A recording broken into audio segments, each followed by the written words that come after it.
How do you normally react to playing badly? Do you get upset with yourself? Maybe tell yourself how much you let your team down, your coaches down, or even your parents down? In this video, we're going to go over a way that you can react to a bad game in a positive way that will help you improve moving forward. Now, from a sports psychology standpoint, the reason you want to make sure that you react to a bad game in a positive way is because of the impact it has on your mental health and your future performances if you don't react to it in a good way. Let's say that you beat yourself up after a bad game. How do you think you're going to feel that night? Probably pretty lousy. What about the next day?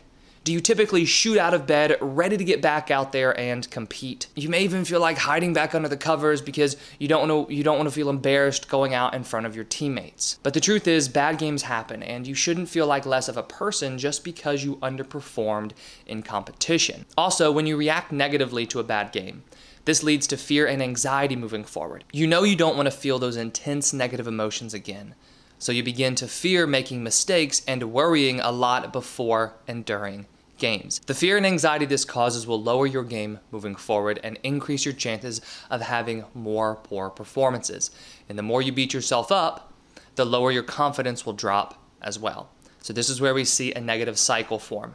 Given these negative consequences to reacting negatively to bad games, how should you respond in order to make sure that these don't happen? Well, to make sure that the negative consequences don't happen, you need to learn how to react to bad games in a more positive and productive way. Now, this does not mean that you are going to be happy about having bad games. That is not what we're after. Because if you think that's what you need to do, then it's going to be very difficult for you to follow the tips that I'm about to go over. Because what athlete wants to feel happy about performing poorly? Of course you aren't happy about it, but you also recognize that getting too mad at yourself and beating yourself up is only holding you back. And so what I mean by positive is a way that increases your chances of performing well moving forward. Because after all, that's what you're truly after. Now, as a mental performance coach, one of the best approaches I've found is keeping things simple and actionable. That way, you as the athlete can take what you learn and apply it directly to your game, or after your game in this case. So tip number one is you want to create an evaluation system. Now, it's going to be easy to move past good games really quickly while holding on to bad ones. When you have a good game, you may feel happy about it for, just a little while, but then you let it go and you move on with your day and you probably just start thinking about the next game. Now, that's because in your mind, you're supposed to play well, right? But when you have a bad game, we see a huge difference in how you react after that game. After the bad game, it's a lot more difficult to let it go. You may even carry it with you for a few days or into your next game. So right there, we see a very big difference between the attention you give to a good game versus the attention you give to a bad game. But if you want to react differently to bad games, you need to learn how to let them go quicker and not give so much negative attention to them. Now, to help with this, one of the best approaches I've found is beginning to evaluate each game in the same way. That way, no matter if you played well or you honestly had the worst game of your life, you go about reacting to it in a similar way.